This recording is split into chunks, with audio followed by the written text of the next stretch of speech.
그래서 이 영상을 보신 여러분들은 웬만하면 제모를 하는 게 여러분들의 왁구 상승에 도움이 된다. 왜냐하면 남자들의 대부분이 나 그냥 그런갑다 하고 넘어가는 부분이 정말 많기 때문이에요. 그래서 이 꿀팁 하나만 알아가셔도 이 영상에 투자하신 시간이 절대 아깝지 않을 거예요. 안녕하세요, 김호식입니다. 요즘 주변에 레이저 제모를 하는 사람들이 되게 많아졌죠. 피부과 가면 이제 기다리는 사람들의 성비가 거의 한 5대5가 됐을 정도로 이제 남자들도 이 피부 관리, 특히 이 수염 자국을 없애는 거에 대해서 좀 집중을 하는 시대가 됐습니다. 이게 수염이 많이 나는 남자들은 아마 알 건데, 수염을 아침에 깔끔하게 밀고 가도 오후 약간만 지나고 나면 얼굴이 다시 또 푸르댕댕해지는 그런 경험들 한 번쯤 해보셨을 겁니다. 저는 이 별명이 푸르댕 돼지였을 정도로 눈 밑으로 싹 다 수염이 있어가지고 진짜 저녁만 되면 약간 산적처럼 사람 얼굴이 변하곤 했었어요. 이 혹시나 내가 수염이 어울리지 않을까 싶어가지고 군대에서 추석 연휴 끼고 한 10일 정도 수염을 길러봤었는데, 이게 멋있게 수염이 나는 게 아니라 듬성듬성 약간 돼지털 마냥 수염이 나서 정말 멋있지가 않았습니다. 근데 저를 포함해서 대부분의 한국 남성들은 수염이 잘 안 어울려요. 해외 배우들처럼 얼굴 라인에 따라서 수염이 예쁘게 나는 사람들은 거의 없고, 이 T존이 굉장히 뚜렷하거나 아니면 그 사람 특유의 분위기가 있는 약간 그런 사람들한테만 수염이 좀 어울려요. 약간 떠올려봤을 때 뭐 서핑보드집 사장님, 엄청 분위기 있는 카페 사장님 같은 뭐 그런 느낌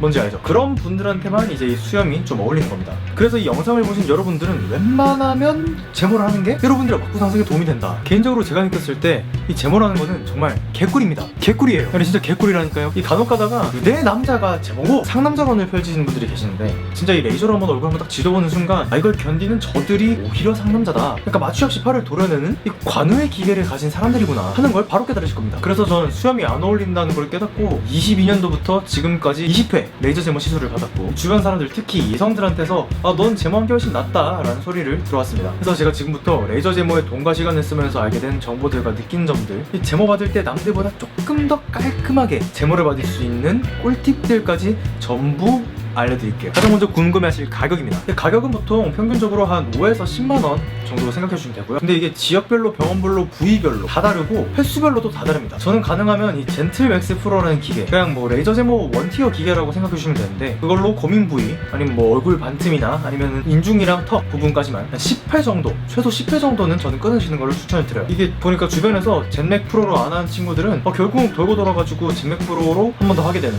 그런 상황이 좀 발생을 하더라고요. 그리고 웬만해서 5회로는 이 제모 효과를 보기가 쉽지가 않습니다. 근데 젠맥 프로 기준으로 10회 정도면 좀 비쌀 수 있어서 명절이나 연말, 신년 이벤트를 활용하면 더 좋습니다. 그다음 두 번째로 병원 선택 기준과 주기입니다. 이게 결국 레이저라는 굉장히 강한 에너지로 수염의 뿌리까지 조져주는 그런 시술이다 보니까 이게 피부가 회복되기까지의 기본 시간이라는 게 있습니다. 이 레이저 한 대 맞아보시면 이게 왜 회복 시간이 필요한지 바로 아실 거예요. 그래서 보통 회차별로 한 4주 정도 텀을 두는 편인데, 이 텀이 만약에 2주에서 3주 정도로 조금 짧다, 그러면 저는 조금 지양할 것 같습니다. 피부과 의사분들 유튜브 영상 한번 보시면 간혹 좀 출력을 낮춰서 이 모근을 태우는 게 아니라 털만 태우는 그런 병원들도 좀 있다고 해요. 근데 우리가 원하는 건 이 고통을 견디고서라도 확실한 제모가 되는 거니까 상담을 하실 때 이런 주기까지 한번 체크하는 거를 추천드립니다. 그리고 저 같은 경우는 강남에 있는 소위 말하는 공장형 병원에서 시술했었는데, 젠맥 프로를 쓰고 있음에도 불구하고 공장형이다 보니까 상대적으로 좀 시술비가 좀 저렴한 편이었어요. 근데 이게 공장형 가면 조금 너무 대충 하는 거 아닌가 싶은 그런 걱정이 있을 수가 있는데, 이런 곳에는 뒤에 알려드릴 꿀팁 사용하시면은 좀 더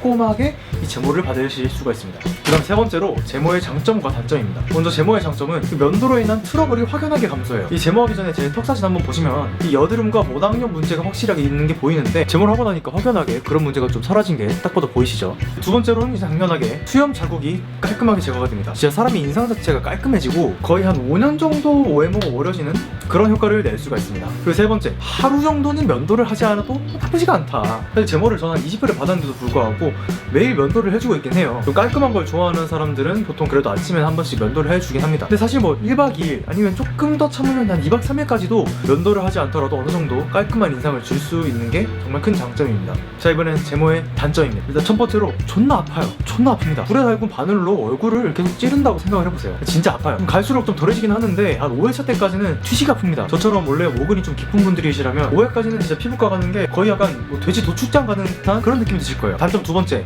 비쌉니다. 툭 내고 진행하기엔 조금 부담이 될 수 있는 가격이에요. 심지어 어차피 레이저 제모를 받아도 면도날을 주기적으로 사줘야 되는 건 똑같으니까, 만약에 내가 수염 자국이 너무 심하지가 않고 모낭염 문제가 별로 없는 분들이라면 제모를 굳이 할 필요까지는 없을 것 같다 라고 생각합니다. 그리고 세 번째로 모낭염입니다. 아무래도 큰 자극을 한 번에 많이 받다 보니까 모낭염이 좀 생길 수가 있는데, 병원에서 주는 연고 꼭 바르시고 초반에 며칠 동안은 피부에 큰 자극을 좀 피해주시는 게 좋습니다. 마지막으로 제모 꿀팁입니다. 먼저 첫 번째, 시작하기 전에 고민되는 부위를 한번 따로 선생님한테 말씀드리세요. 제모 시작 전에 누워가지고 선생님이 자 시작하겠습니다 라고 하실 때 제가 이쪽에는 좀 숱이 많은 편이라서 이쪽 좀 더 봐주시면 감사하겠습니다 라고 말씀만 드려도 말했을 때랑 안 했을 때랑 진짜 확연하게 차이 나는 거를 느끼실 수 있을 거예요. 제모 꿀팁 두 번째, 이번엔 끝난 뒤에 좀 덜 된 것 같은 부위를 한 번 더 말씀드리세요. 오늘 내가 느꼈을 때 좀 덜 쳐맞은 부위가 있는 것 같다거나 구렛나루 밑에 같은 부분은 이제 수염과 이 머리카락의 경계가 좀 애매하기 때문에 가끔 가다가 이 부분은 제모를 놓치는 경우가 발생할 수 있어요. 이때 반드시 한 번 더 말씀을 드려서 선생님이 이쪽 조금만 더 해줄 수 있을까요? 라고 말씀을 하시면은 제모가 깔끔하게 되는 겁니다. 되게 별거 아니라고 생각하실 수 있는데 시술 전후의 이 말 한마디가 여러분이 조금 더 깔끔하게 제모를 해봤는데 큰 도움이 될 겁니다. 왜냐하면 남자들의 대부분이 나 그냥 그런갑다 하고 넘어가는 부분이 정말 많기 때문이에요. 그래서 이 꿀팁 하나만 알아가셔도 이 영상에 투자하신 시간이 절대 아깝지 않을 거예요. 자, 지금까지 제가 레이저 제모를 20회를 받으면서 알게 된 정보랑 느낀 점들, 그리고 제모를 받을 때 남들보다 조금 더 깔끔하게 받을 수 있는 꿀팁까지 전부 다 알려드렸는데요. 도움이 되셨다면 구독과 좋아요 한 번씩만 부탁드리겠습니다. 그럼 저 김보식 다음번에 더 좋은 영상으로 찾아뵙겠습니다. 감사합니다. 안녕.